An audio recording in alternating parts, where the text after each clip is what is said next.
Bienvenue dans Oser la reconversion, le podcast numéro 1 sur la reconversion. Je suis Claire Virose, ancienne avocate d'affaires, j'ai tout plaqué pour réaliser mon rêve.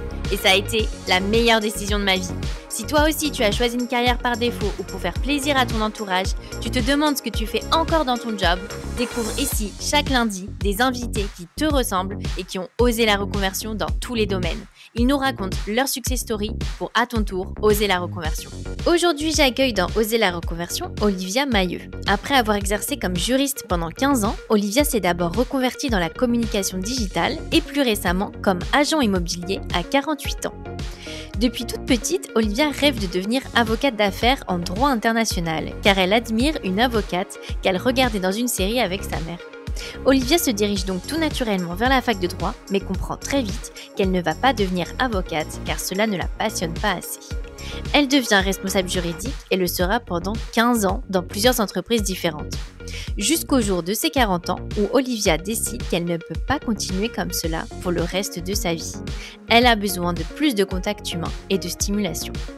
Olivia se reconvertit une première fois pour travailler dans la communication digitale, notamment en tant que community manager. Aujourd'hui, Olivia est conseillère en immobilier depuis quelques mois. Elle vient de se reconvertir à nouveau à 48 ans. Alors avec Olivia, on a évoqué sa carrière de juriste, son déclic à 40 ans, les réactions de son entourage, ses conseils pour se reconvertir avec succès après s'être reconvertie 2 fois, comment vivre de son activité de freelance dans le digital et du cliché de l'agent immobilier qui gagne très bien sa vie. Mais je ne vous en dis pas plus et laisse place à ma conversation avec Olivia. Bonjour Olivia, bienvenue dans Oser la reconversion, je suis ravie de t'accueillir. Bonjour, merci de m'accueillir. Je suis ravie d'être là et de partager avec toi. Alors, est-ce que tu peux te présenter ? Oui, donc je suis Olivia, j'habite dans le sud de la France, dans le Vaucluse. Je suis maman d'un adolescent de 17 ans. J'ai bientôt 49 ans et je suis à ma seconde reconversion professionnelle dans le secteur de l'immobilier. Oui, alors c'est super intéressant parce que tu t'es reconvertie pour la 2e fois tout récemment Oui, tout à fait. et tu avais déjà fait une première reconversion après 15 ans dans le domaine juridique. Alors on a beaucoup d'auditeurs dans le domaine juridique. Est-ce que tu peux nous raconter comment tu avais choisi de faire tes études de droit? Alors, moi, j'ai toujours voulu être avocate d'affaires internationale depuis que j'ai 7-8 ans. Donc, je pense que ça remonte. Je regardais une série qui s'appelait La loi de Los Angeles avec ma maman, une très, très vieille série hein, dans les années 80. Et donc, je pense que ça m'a marqué. Et donc, pour moi, j'ai toujours dit je serai avocate d'affaires internationale. Donc, ça m'a toujours suivie et j'ai toujours dit que je ferais du droit. Il n'y a pas eu de discussion quand j'ai choisi mon orientation, j'allais faire du droit. Donc, j'ai fait un bac économique. J'ai été en droit et finalement, je me suis rendu compte que je ne serais pas avocate d'affaires internationale, que je ne serais pas avocate d'affaires tout court, ni même avocate. Et j'ai fait mes études de droit, mais je me suis pas tellement éclatée. C'était intéressant, mais je n'étais pas passionnée. Et tes parents, ils t'avaient poussé dans cette voie-là aussi? Pas du tout, parce que pour eux, je disais que je voulais être avocate. Donc du coup, ils m'avaient pas poussée, ils n'avaient pas eu besoin de me pousser parce que c'était cadré, mais c'était cadré, c'était pas du tout familial, c'était cadré personnel en fait. C'était un choix personnel. C'était quoi? Tu avais envie de te montrer que tu pouvais le faire? C'était de faire comme la série? Ouais, je crois que c'était ça, j'avais quelque chose que j'avais, engrangé, dans mon esprit. Après ma mère, elle me disait souvent: «Ah moi je te vois bien défendre la veuve et l'orphelin». Je sais pas, je pense que c'est quelque chose que j'avais complètement idéalisé. J'ai du mal aujourd'hui à savoir pourquoi j'étais braquée là-dessus, alors qu'avec le recul, moi j'aurais dû faire des études de lettres, parce que j'étais très bonne en français, je m'éclatais moi dans les analyses de textes et cetera. Mais à l'époque, on disait, tu vas faire des études de lettres, c'est pour être prof. Je voulais absolument pas être prof. Et après, on nous disait à cette époque-là, il n'y a rien d'autre à faire avec des études de lettres. Et donc, du coup, j'ai été en droit, j'ai fait mes 4 ans de droit, je me suis pas super éclatée. Et puis, je suis devenue juriste. En fait, j'ai fait mes études de droit à Montpellier. J'étais avec un garçon qui a eu l'opportunité de partir à Paris pour sa vie professionnelle et je l'ai suivi. Et je suis arrivée dans une période à Paris où je suis arrivée à Paris sans boulot, mais j'ai été embauchée une semaine après pour faire de l'intérim et j'ai commencé à faire du recouvrement. Il n'y avait pas de chômage à cette époque-là, il n'y avait pas de chômage. En tout cas, dans ma branche et à Paris, c'était facile. Donc, j'ai commencé à faire de l'intérim dans des branches de recouvrement. Je suis rentrée chez Orange. Alors, c'était pas le même nom, hein, c'était FTMS à l'époque. Après, je suis rentrée, dans une caisse de retraite, après dans un cabinet d'avocats et après à la Massif pour faire de l'immobilier d'entreprise. Voilà, ça c'était 4 ans de mon expérience parisienne. Et comment t'avais tiré un trait sur avocate?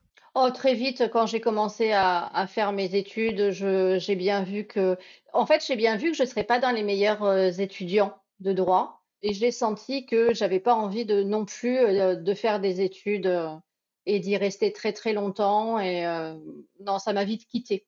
Après, tout au long de ma carrière, j'aurais pu, hein, passer, parce que quand tu es juriste et quand tu as, une expérience en tant que juriste, tu peux faire une passerelle pour devenir avocat. Ça m'a effleuré l'esprit 2 ou 3 fois et puis, j'ai perdu ça très vite de vue parce qu'en fait, c'est pas moi. Donc tout de suite, tu savais que c'était pas pour toi, mais bon, tu te disais: «Il faut bien gagner de l'argent», en fait. C'est ça un peu dans ta tête? J'étais en droit, ça me plaisait, ouais et puis toujours, cette idée de toute façon, le seul truc que j'aurais pu faire à côté, c'était des lettres et dans mon esprit et dans ce qui ressortait autour de moi, c'était, bah, non, lettres, c'était pour être prof et je voulais vraiment pas enfin, je me voyais pas être prof. Donc du coup, j'étais en droit, ça marchait, je bossais, enfin ça marchait parce que je bossais, puis j'ai continué, puis après je me suis dit: «Non, mais il y a des belles carrières en tant que juriste d'entreprise» et j'ai fait des belles expériences. Oui, alors après, donc tu as été, bah, pour plusieurs entreprises responsable juridique. Est-ce Oui. que tu peux nous raconter un peu, en quoi ça consiste et puis, comment ça se passait pour toi? Alors, j'étais responsable juridique donc dans plein de secteurs différents, que ça soit, l'e-commerce, l'immobilier d'entreprise, l'assurance, le cabinet d'avocats et cetera. J'ai toujours eu des bonnes expériences, hormis, j'ai passé 9 mois dans un cabinet d'avocats. Bon, j'avais, 26 ans et là, c'était pas une très, très bonne expérience, mais ou sinon, le reste, en entreprise, c'était des bonnes expériences avec des bonnes équipes et cetera. La plupart du temps, mon travail consistait à rédiger des contrats.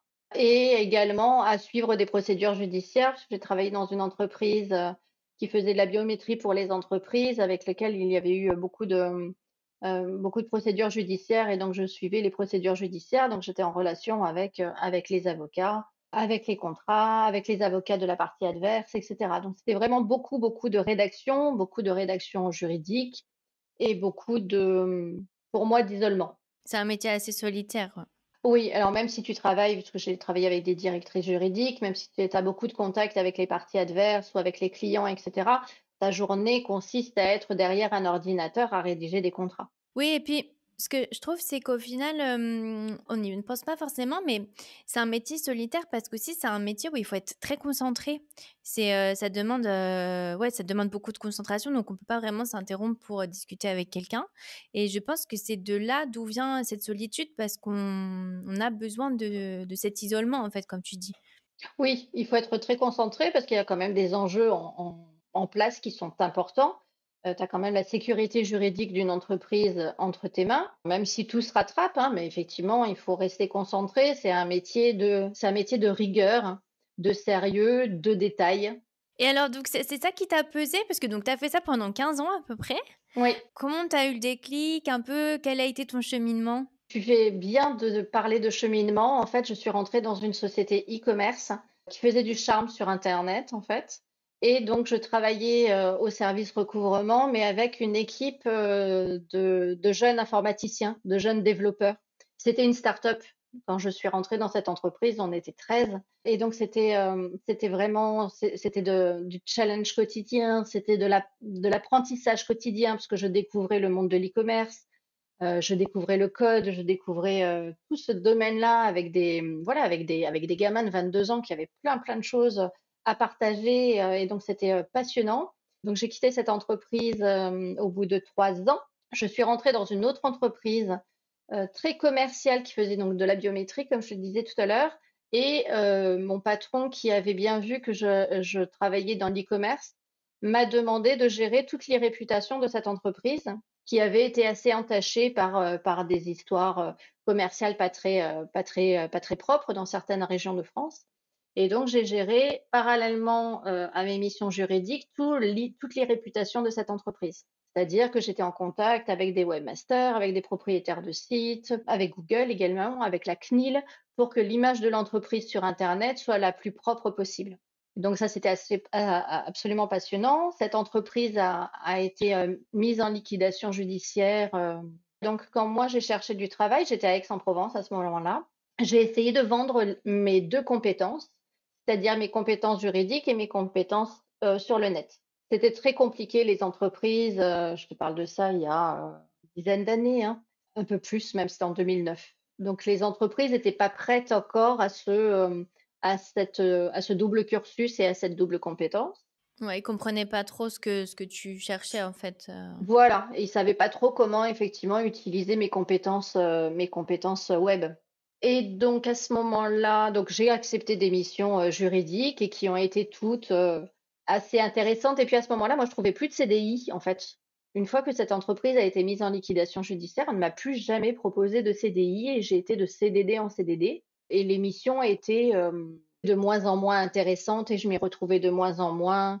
Par exemple, je suis rentrée dans une entreprise, qui a été, alors c'était chouette, hein, parce que j'étais payée à rien faire, hein, mais 3 mois après, en fait, elle était liquidée et ils m'avaient embauchée parce que j'avais déjà vécu une liquidation judiciaire et ils savaient que j'avais les épaules et ils savaient que j'étais quelqu'un d'extérieur et j'avais été embauchée, en fait, pour, presque accompagner les équipes sur place qui, elles, se prenaient de plein fouet une liquidation pour la première fois.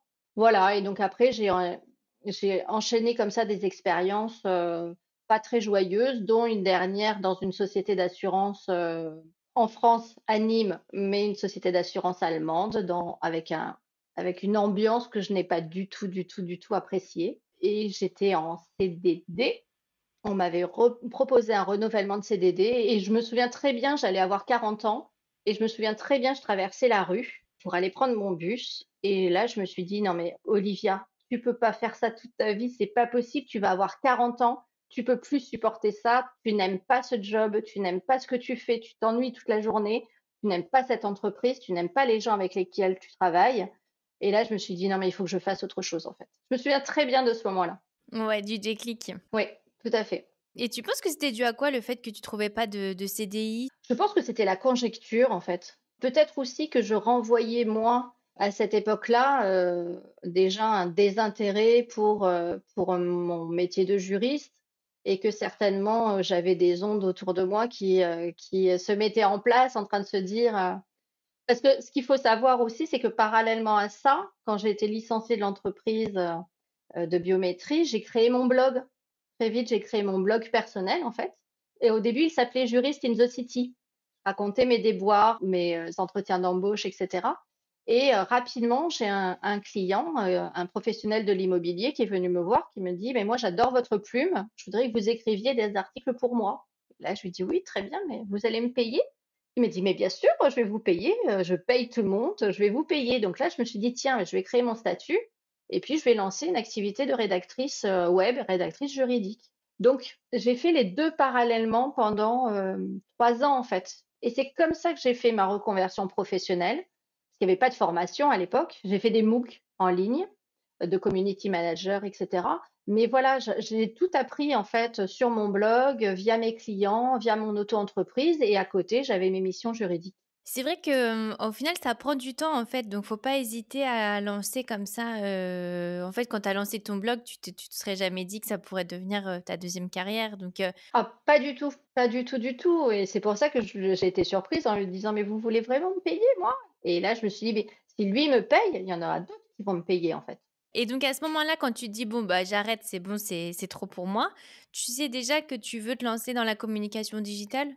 Alors là, moi, j'étais sur le community management. Après cette expérience, pas très agréable à Nîmes, j'ai postulé par réseau. Je suis rentrée par réseau, en fait, dans la métropole de Montpellier, parce que j'avais déménagé entre-temps et je suis rentrée comme chargée de projet web à la métropole de Montpellier, d'abord pour, l'été, pour 2 mois au service de la communication et puis, ils m'ont rappelé quelques mois après, je suis rentrée au service entreprise, toujours comme chargée de projet web, en CDD et je suis restée dans cette entreprise 3 ans et c'est là vraiment que j'ai tout appris, en fait et c'est là vraiment, une fois que j'ai signé mon CDD, je me suis dit: «Bah, ça y est, je suis plus juriste». Voilà, je fais de la communication digitale et mon métier maintenant, c'est de la communication digitale. Est-ce que tu aurais des conseils pour, postuler dans un autre secteur? Parce que, c'est pas évident de se faire recruter, dans une autre branche quand on veut se reconvertir.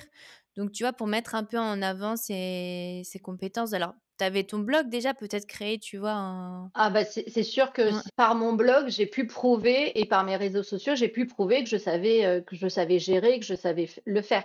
Parce que si c'en était tenu à mon CV, je n'aurais jamais, jamais été recrutée.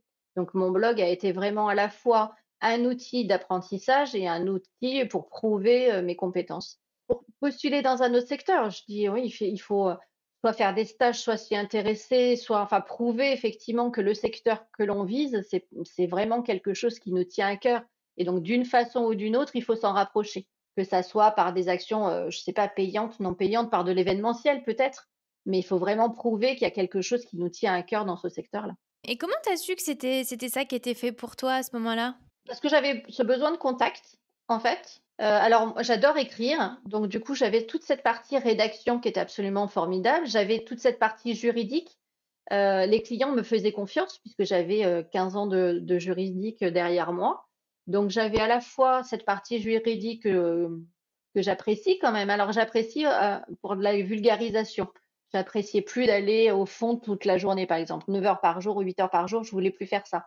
Maintenant, rédiger des articles de vulgarisation pour des cabinets d'avocats ou des sociétés qui font du droit sur internet, ça, c'était vraiment chouette. Et puis voilà, et puis j'avais plein de contacts, j'étais en contact avec plein de choses et puis j'apprenais plein de choses.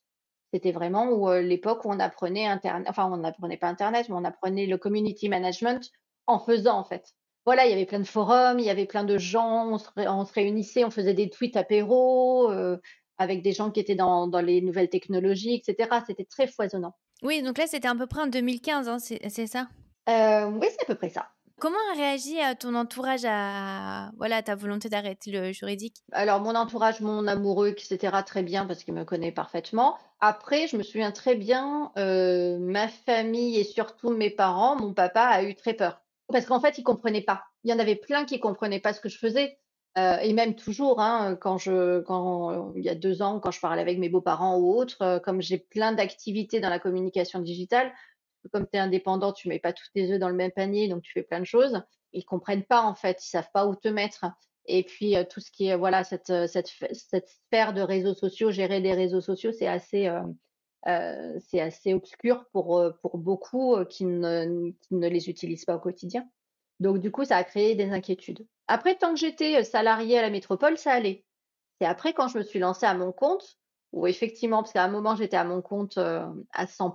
Une fois que j'ai quitté la métropole de Montpellier, je me suis lancée à 100. Là, ça a créé plus d'inquiétude. Et c'est toi qui as eu envie de te lancer à 100? Alors la métropole de Montpellier, c'était vraiment de la précarité. J'étais en CDD, donc j'allais de, remplacement congé maternité, remplacement congé, voilà et donc à la fin, c'était plus possible. J'étais en contrat, CDD, d'1 mois, en fait, donc j'étais renouvelée tous les mois. Au bout d'un moment, j'ai dit: «Non, mais là, c'est pire que de la précarité», j'ai dit: «J'arrête» et puis je me sentais les épaules pour me lancer à 100. Ouais, tu as aimé ce côté, devenir indépendante, être plus libre aussi? Oui, oui, tout à fait. Ouais, j'avais besoin de ça et puis je me sentais voilà après 3 ans d'expérience, à la métropole, plus ce que j'avais fait avant, parce que j'avais mon blog, j'avais quelques clients et cetera, donc je me sentais d'y aller à 100 et d'en vivre pleinement. Et alors, donc tu as fait ça pendant combien de temps avant de te reconvertir à nouveau? Et ben jusqu'à il y a quelques mois, donc quand je me suis lancée à 100, je suis rentrée dans une coopérative d'entreprise. C'est important, je le précise parce que ça sera important pour la suite et j'étais salariée dans cette coopérative, donc à mon compte à 100 jusqu'en, décembre là, donc pendant 5 ans. Est-ce que tu penses que c'est facile de vivre, du métier comme ça de freelance, dans le digital? Parce qu'il y a quand même beaucoup de personnes qui veulent Non, c'est difficile. Alors ce qui est difficile, c'est d'aller chercher des clients, en fait. De faire son métier quand on sait le faire et quand on l'aime, ça, c'est pas tellement difficile. Mais être indépendant, c'est faire de la comptabilité, c'est aller chercher des clients, c'est prospecter, faire du réseau. C'est ça qui est difficile, en fait. quel conseil tu donnerais à quelqu'un qui voudrait se lancer? Oh, surtout pas idéaliser ce que c'est, surtout pas idéaliser, l'indépendance. Ne pas le renier aussi. On entend beaucoup de gens qui disent: «Non, mais le salariat, c'est nul». Non, le salariat, c'est pas nul. Le salariat, ça peut être super intéressant. Ça peut être hyper violent selon l'entreprise dans laquelle on est, mais ça peut correspondre vraiment à plein, plein de gens. Donc ça, c'est intéressant. Moi, j'étais salariée, j'étais indépendante salariée, donc du coup, j'avais toute cette sécurité qui était intéressante, mais c'était un statut qui me coûtait très cher aussi.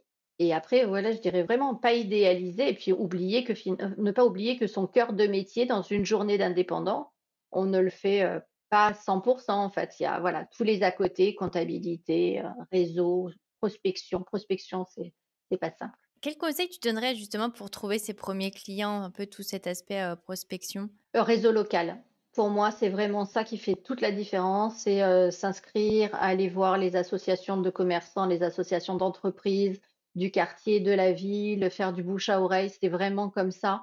Alors du bouche à oreille local et puis après il y a aussi plein de réseaux en ligne qui vont se faire, mais en tout cas ne pas rester seul. Indépendant et rester seul, pour moi, c'est vraiment se mettre une balle dans le pied, en fait. Il faut vraiment, vraiment réseauter. C'est vrai qu'on ne se rend pas compte, mais il y a vraiment tout un aspect de prospection et de vente de ces services, en fait. Ah oui, parce que personne ne le fera pour nous, en fait.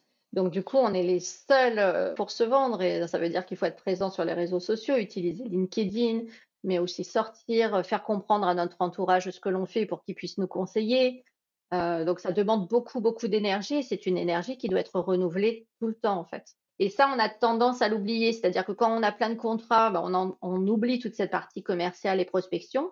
Et puis quand les contrats s'arrêtent, c'est là où effectivement on se remet à prospecter, mais il y a toujours un gap, un délai entre les moments où on dit à notre entourage, bah, coucou, ça y est, je suis dispo, et le moment où les contrats recommencent à tomber, en fait.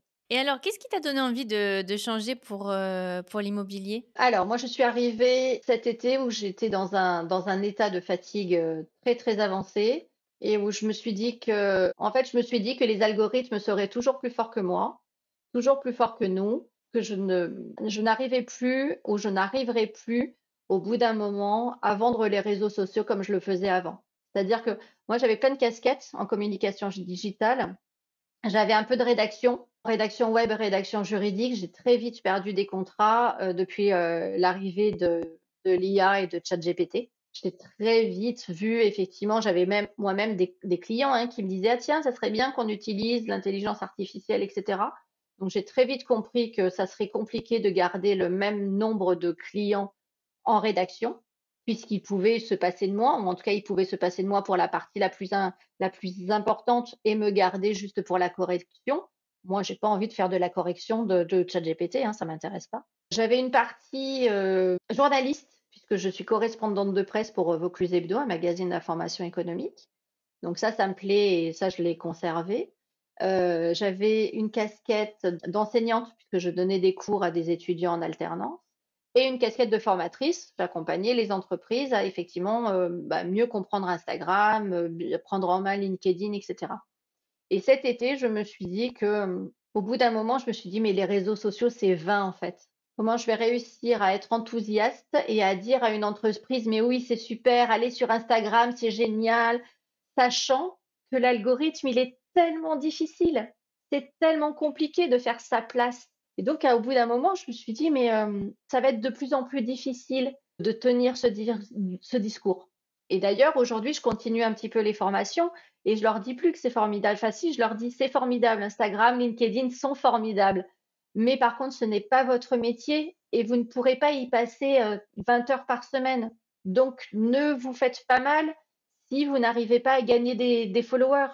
Ce n'est pas de votre faute. L'algorithme, il est fait en sorte que c'est difficile, très difficile». En fait, je pense que ce qui est difficile, c'est que, il y a toujours quelqu'un qui va arriver avec l'énergie, du débutant ou de quelqu'un qui veut se lancer et donc il va tout donner parce que voilà, il est hyper animé, par ça, il vient de commencer et je pense qu'au bout de quelques années, c'est sûr qu'on fatigue un petit peu plus, et en fait, on est toujours en compétition avec des gens qui ont cette énergie, en fait. Oui, c'est ça. Et puis, voilà, la difficulté, des algorithmes qui changent beaucoup, les réseaux sociaux qui changent beaucoup. Et puis moi, je travaillais avec des professionnels, du tourisme, des entrepreneurs et cetera. Et ils ont pas 20 heures par semaine à passer sur les réseaux sociaux. Voilà, donc je les accompagne à être plus raisonnables, à utiliser ça, à intégrer ça dans leur quotidien pour que ça soit un plaisir, pas une contrainte.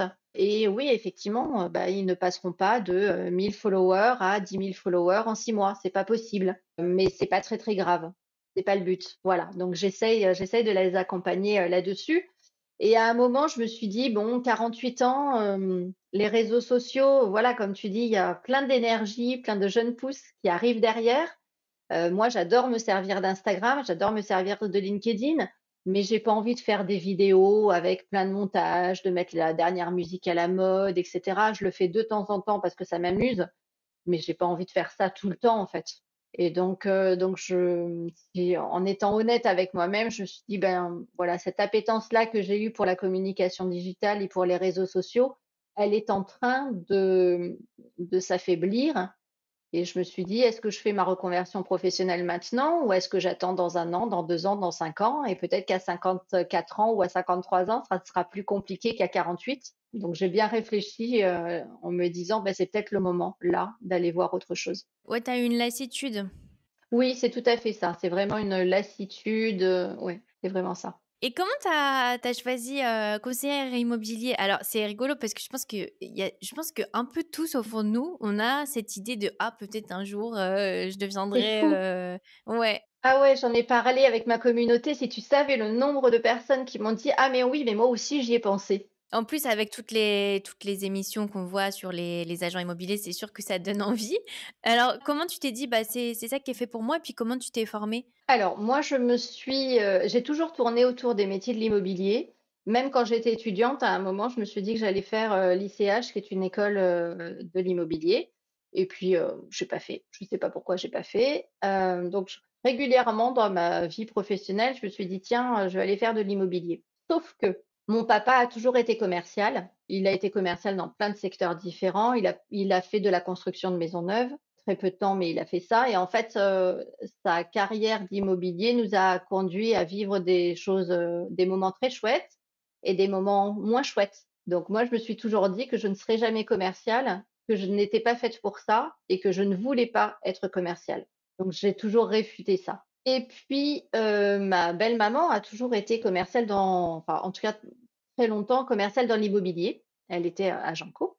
Et ces 5 dernières années, elle me disait: «Viens travailler avec moi, tu es faite pour ça, tu seras bonne» et cetera. Mais je ne pouvais pas travailler avec, belle-maman, c'est pas possible. Je pense qu'on aurait fini sur une scène de rupture et c'était, pour l'environnement familial, c'était pas une bonne idée. Et elle, elle est partie à la retraite, il y a quelques mois. Et ce côté commercial, certaines personnes m'ont renvoyé cette image-là en me disant: «Mais toi, tu lâches rien, tu es bonne négociatrice». Tu vois? Pas en me disant que j'étais bonne commerciale, mais en me disant: «Mais tu lâches rien, puis toi, tu as le contact facile, tu vas parler avec les gens». Et au bout d'un moment, je me suis dit: «Mais oui, moi je m'assois sur un banc et je papote avec tout le monde. Je lâche rien effectivement, je suis très déterminée quand je veux quelque chose, j'y vais jusqu'au bout».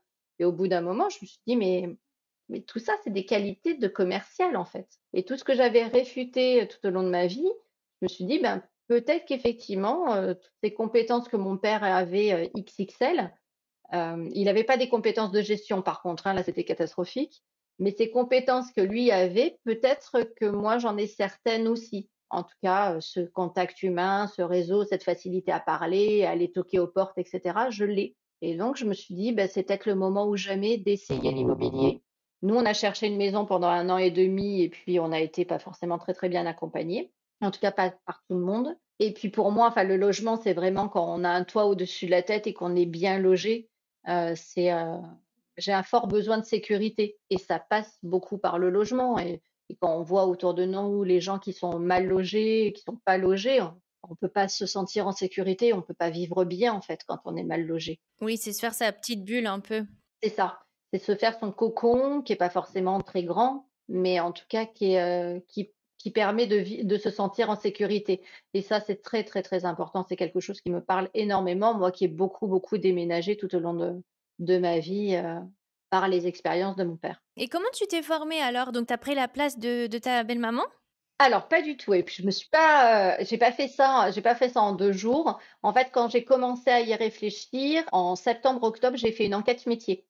Donc j'ai été rencontrer des professionnels de l'immobilier que j'avais dans mon secteur. Donc j'ai été, rencontrer, voilà, la directrice d'une agence dans ma ville.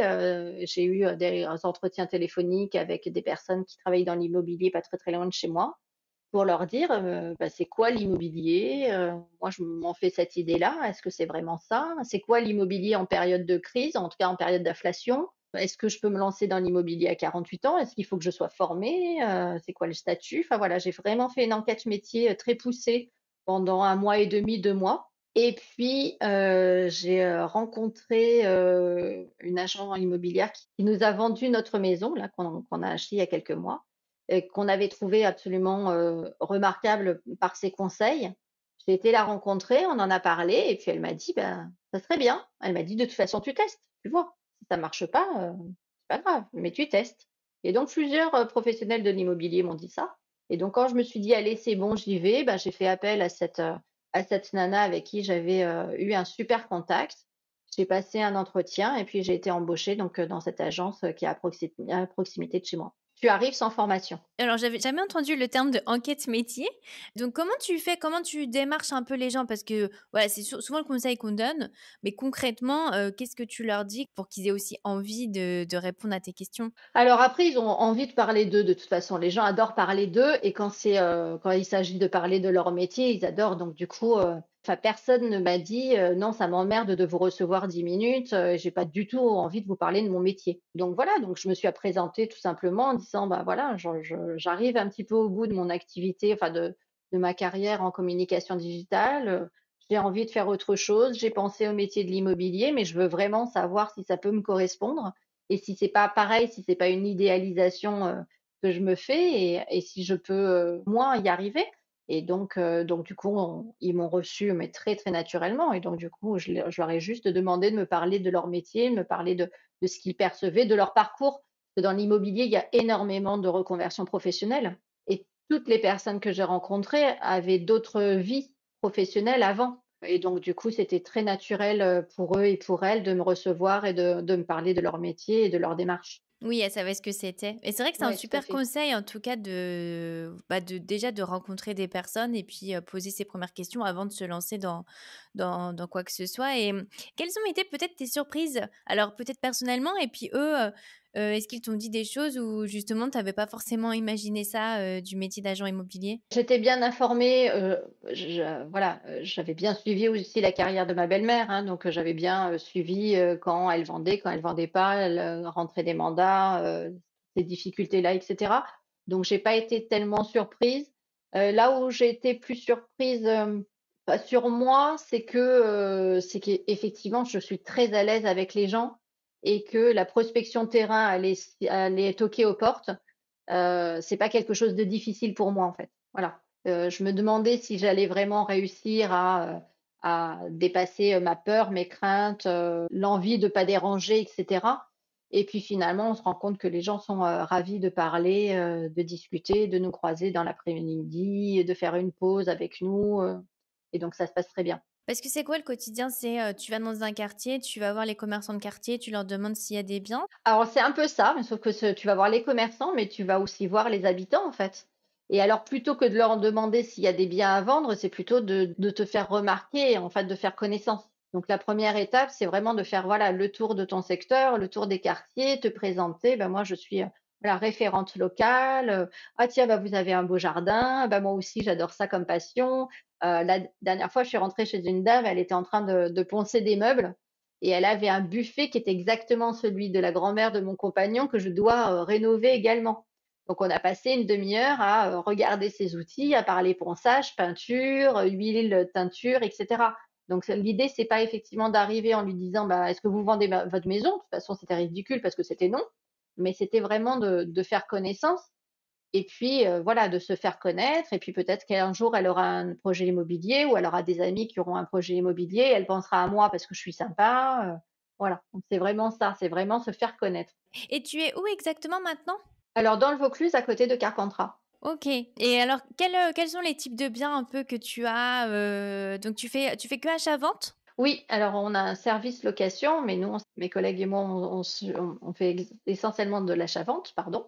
Et on a de tout, on a des terrains, on a des appartements pour les secteurs de Carpentras et après c'est des maisons de village ou des belles villas provençales que nous avons au pied du Mont Ventoux et ce sont des biens qui vont aller de allez, 300 000 € à beaucoup plus parfois. Et donc tu t'es auto-formée en fait? Alors en fait, les agences te forment. Moi, c'est ce que je leur ai demandé. Je leur ai dit: «Est-ce que, je dois venir former?» Parce que moi, j'avais encore du CPF, donc je me suis demandé si j'allais pas l'utiliser pour ça. Ils m'ont dit: «Non, non, nous on a, effectivement, tous les logiciels, des actions de formation» et donc du coup, je suis formée en interne, à distance, par des visios, par les formateurs de l'entreprise. Moi, je travaille chez Sim, Immobilier qui est une boîte nationale qui a, 45 ans d'existence, qui est du côté de Bordeaux, mais avec des agences partout. Et en fait, ils ont des formateurs attitrés avec lesquels je peux travailler.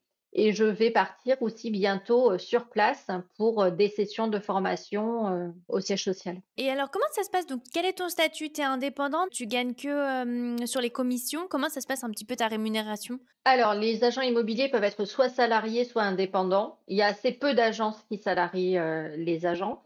Moi, j'ai fait le choix d'être indépendante. Donc, j'ai fait une rupture conventionnelle. C'est pour ça que je parlais tout à l'heure de mon statut salarié dans une coopérative. J'ai fait une rupture conventionnelle qui me permet de toucher le chômage pendant cette reconversion. Et donc, j'ai créé ma micro-entreprise en tant qu'agent commercial. Tout à fait.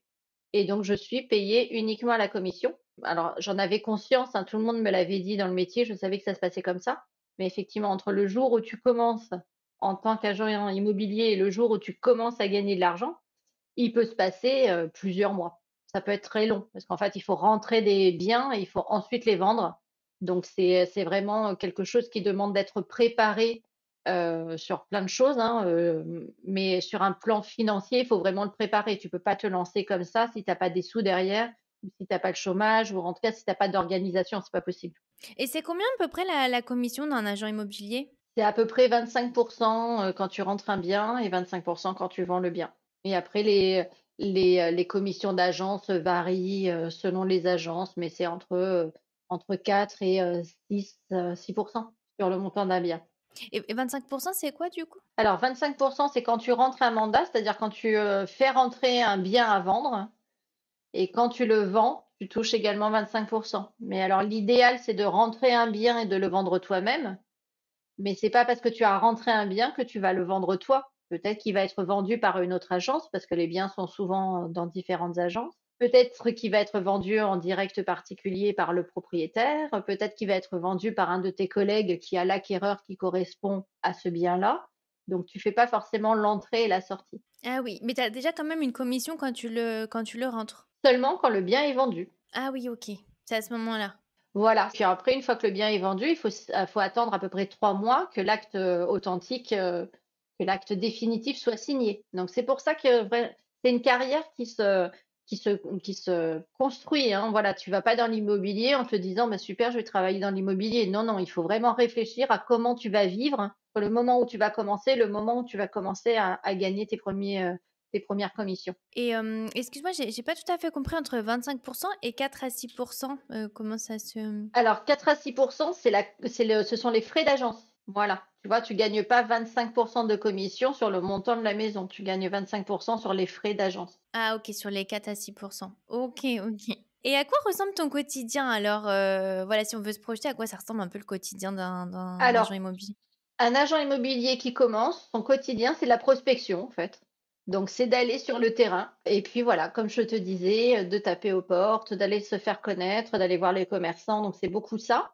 Après, moi, je suis comme on est une équipe qui s'entend très bien et dans lequel il y a pas mal d'actions de formation. Je suis mes collègues qui vont faire des estimations, qui vont faire des compromis. Voilà, ceux qui sont plus avancés, qui ont déjà leur portefeuille, ben, je les suis dans leurs actions pour voir comment ça se passe. Sinon, c'est des visites. Les journées sont jamais les mêmes, en fait.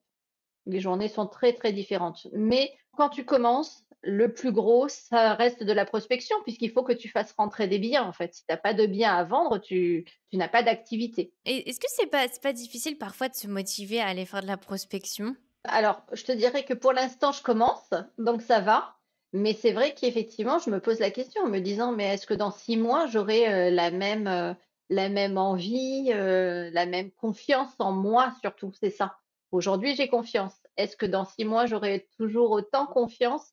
C'est vraiment un métier de rigueur et de constance, en fait, l'immobilier. On me le disait, je m'en rends vraiment compte. C'est vraiment un métier très, très difficile pour ça. Il faut garder confiance et puis il faut garder l'énergie. Moi, j'ai des journées très denses, en fait, qui commencent à 9 heures, qui finissent à 17 heures, 17h30. Donc on se dit, ce sont des journées assez courtes. Mais toute la journée, il faut que je sois vraiment très énergique, parce que toute la journée, je vais rencontrer des gens différents. Il faut que j'y aille avec le sourire, que je sois de bonne humeur, que je trouve des sujets pour leur parler, pour discuter avec eux, que j'alimente la discussion. Donc du coup, c'est beaucoup, beaucoup d'énergie et beaucoup d'enthousiasme et de dynamisme. Et ça, je pense qu'effectivement, dans la durée, ça peut être compliqué à conserver. Et tu as déjà fait ta première vente ou pas alors? Non, pas encore malheureusement. Au bout d'un mois, franchement, un agent immobilier qui vend au bout d'un mois, c'est soit il a un énorme réseau, soit il a une énorme chance. C'est au bout de combien de temps en général? C'est assez variable, mais c'est 6 mois, 8 mois, un an. Ah oui. Alors, c'est un peu cliché, mais on a souvent le cliché des agents immobiliers qui gagnent bien leur vie. Est-ce que c'est vrai? Est-ce que peut-être tu peux nous donner, voilà, le salaire moyen dans ton agence ou peut-être si tu as eu des fourchettes? Salaire moyen dans mon agence, je ne sais pas du tout. Je pense que, tu peux quand tu commences, tu gagnes pas grand-chose. Quand tu as 5, 6, 7 ans d'expérience, que tu es bien implanté dans ton réseau, que les gens te connaissent et cetera, je pense que tu peux bien gagner ta vie. Mais tout est variable aussi en fonction des circonstances économiques. L'année aujourd'hui, elle est, quand même, plus difficile que les années, post-covid où les agents immobiliers là, vendaient, très, très facilement. Là, aujourd'hui, c'est quand même, plus difficile. Les biens restent chers et les vendeurs ont du mal à baisser leurs prix. Les acquéreurs attendent un peu parce que les taux d'intérêt, commencent à se stabiliser, commencent à baisser un petit peu, mais ils restent assez hauts par rapport à ce qu'on a connu. Donc on est dans un marché un peu plus tendu. Donc je pense que les rémunérations de cette année, de l'année 2024, vont être moindres que celles de 2023. Mais encore, c'est variable, autour de moi, je vois des agents qui travaillent très bien et qui ont très bien gagné leur vie en 2023. Sur des montants de rémunération, je sais pas, j'imagine que ça peut monter à 5, 6, 7 000 euros par mois peut-être pour certains. On voit souvent à la télé, tout ce qui est agent immobilier de luxe. Est-ce que tu penses que c'est facile de devenir agent immobilier de luxe? Est-ce que toi, par exemple, c'est une possibilité pour toi? Alors ça dépend ce qu'on appelle luxe. Nous, on peut avoir des maisons à 1 million, un peu plus. Est-ce que ce sont des biens de luxe? Ce sont des très beaux biens. Par contre, des biens à plus d'1 million, 1,2 million dans la région où je vis, près de Carpentras, il y en a pas beaucoup. Tu vas dans le Luberon, dans le Vaucluse, là, tu vas en avoir plus. Donc tout dépend ce qu'on appelle luxe. Et après, alors forcément, quand tu vends un bien qui coûte très, très cher, la commission, elle est beaucoup plus importante. Par contre, le temps de vente d'un bien qui coûte très cher peut être bien, bien plus long. Ça peut se compter sur des mois, voire sur des années pour des biens qui sont très, très chers. Et comme il y a moins de biens, donc je pense que c'est, une expérience complètement différente, en fait. Oui, oui, c'est vrai. Plus c'est gros finalement, plus ça prend du temps, donc faut être Plus plus c'est patient. rare, plus ça prend du temps, plus les clients sont, pas forcément, plus difficiles ou plus exigeants, mais voilà, une grosse somme à investir, c'est pas un dossier facile. Même si, un prêt, à 300 000 euros, ça peut être très compliqué d'obtenir aussi. Donc c'est pas forcément, plus simple, mais en tout cas, il y a plus de maisons à 300 000 euros que de maisons à, 1,4 million et au-delà. Et alors, donc tu t'es reconvertie, pour la deuxième fois à 48 ans. Est-ce que tu aurais des conseils pour, les auditeurs qui, tu vois, auraient, 45-50 ans et puis, qui hésiteraient à se reconvertir en se disant: «Bon, je sais pas si j'ai l'énergie, je sais pas si on va vouloir de moi», Alors moi, je me suis posé cette question. Je me disais: «Est-ce que mon âge va être un frein?» Autant je me suis dit effectivement en communication digitale, peut-être que mon âge commencera à être un frein à un moment. Dans l'immobilier, j'ai cet avantage-là que, plus on est âgé, enfin plus on est âgé, que l'âge est considéré comme, signe de confiance et d'expérience. Voilà. Donc du coup, à 48 ans dans l'immobilier, ça choque personne. 48 ans, dans la communication, digitale, ça choque personne, mais quand j'en aurai 55, peut-être qu'effectivement, on me préférera quelqu'un de plus jeune. Donc dans l'immobilier, j'ai pas ce souci. Pour toute reconversion professionnelle, moi, je dirais qu'il faut vraiment bien, bien, bien se préparer et s'assurer, une sécurité financière qui permet d'essayer et de se dire: «Bah, oui, j'ai tenté, bah, ça a marché, c'est bien, ça n'a pas marché, tant pis, mais en tout cas, je me suis pas mise dans une situation financière compliquée». Donc il faut vraiment préparer ça et puis après, lever les freins. lever les freins comme moi je le fais et je continue à le faire petit à petit, hein, tout doucement. J'ai encore plein de freins et qui sont terribles autour de ce métier de commercial. J'arrive pas à dire à moi que je suis commerciale, hein. Moi, sur mes cartes, j'ai pas mis agent co, hein, je mets conseillère en immobilier. Donc j'ai encore beaucoup de freins. Donc c'est un cheminement et c'est un travail constant pour lever les freins qui ne bloquent pas une réussite ou en tout cas un essai qui pourrait être satisfaisant. Et comment a réagi ton entourage à ta deuxième reconversion? Alors, mon compagnon, il m'a dit: «Ah bah tiens, bah depuis le temps que tu y penses, ça y est, tu y vas, bah c'est très bien». Et après en fait, tout le monde m'a dit, alors j'ai une personne dans mon entourage qui m'a dit: «Oh là là, mais tu es folle, c'est vraiment pas le bon moment». Et tout le monde en fait qui m'a dit: «Mais oui, tu faite pour ça. Tu vas y arriver parce que tu sais parler, parce que tu as le contact facile», et donc plein de monde m'ont dit: «Bah moi oui, je te vois bien dans l'immobilier». Et alors, est-ce que tu penses que c'est ta dernière reconversion? Eh ben non! Alors pour l'instant, je suis très heureuse, mais c'est le tout début, mais pour autant, je n'exclus pas du tout de faire autre chose. Alors je sais pas du tout, où, hein, et puis pour l'instant, ça se pose pas du tout. Alors, se pose la question, je me dis effectivement, bah, si dans un an, il s'est rien passé dans l'immobilier, bah, faudra quand même que je réfléchisse à autre chose, hein, en me disant: «Bah, c'était peut-être pas pour moi» ou en tout cas, c'était peut-être pas, je sais pas, porteur ou je me suis peut-être trompée sur quelque chose. Donc j'ai toujours quand même un petit peu ça en tête, hein, je le garde en tête. Surtout la nuit, hein, je t'avoue que les nuits sont pas toujours très, très sereines. Mais, pour autant, je me dis aussi que, que les contacts que je fais aujourd'hui peut-être m'amèneront à une autre carrière ou à peut-être, quelque chose, pas forcément de totalement différent, mais peut-être quelque chose de plus englobant toutes mes compétences. Aujourd'hui, je fais toujours de la communication, j'ai conservé quelques clients. Je suis toujours correspondante de presse. Maintenant, je fais de l'immobilier, donc je vais développer cette partie commerciale et je me dis que peut-être, à terme, quelque chose d'autre, fera sens, dans ma vie dans quelques années autour de la communication, de la partie commerciale, du contact, de la transmission, parce que je transmets beaucoup via mes formations. Donc je n'exclus rien. Parce qu'à l'heure actuelle, tu as l'impression que c'est quelle, compétence que tu as qui n'est pas englobée? Bah, aujourd'hui, tu vois, la communication est quand même, mes missions de communication sont assez séparées de mes missions en immobilier, même si j'utilise les réseaux sociaux pour, ma communication, personnelle et professionnelle. Mais je sais pas, je me dis qu'un jour, ces compétences que j'ai d'aller vers les autres, de créer du réseau, peut-être qu'un jour ça débouchera sur un poste, tu vois? Où effectivement, on aura besoin de mes compétences commerciales que je suis en train de développer, de mes compétences humaines, de mes compétences de communication et peut-être qu'un jour ça donnera un poste plus global. Peut-être pas, mais en tout cas voilà, je me ferme aucune porte. Aujourd'hui, je suis vraiment à fond dans l'immobilier, mais je me fermerai aucune porte, ça c'est certain. Après, je pense que quand on s'est reconverti une fois, on se dit que, c'est possible de le faire, plein d'autres fois, en fait. Oui, alors pour autant, j'ai toujours détesté les gens qui disaient: «Mais si tu as envie de le faire, fais-le, rien n'est impossible». Moi, si j'ai réussi à le faire, c'est parce que je me suis préparée, parce que j'avais les conditions de le faire, parce que j'étais salariée avant et cetera.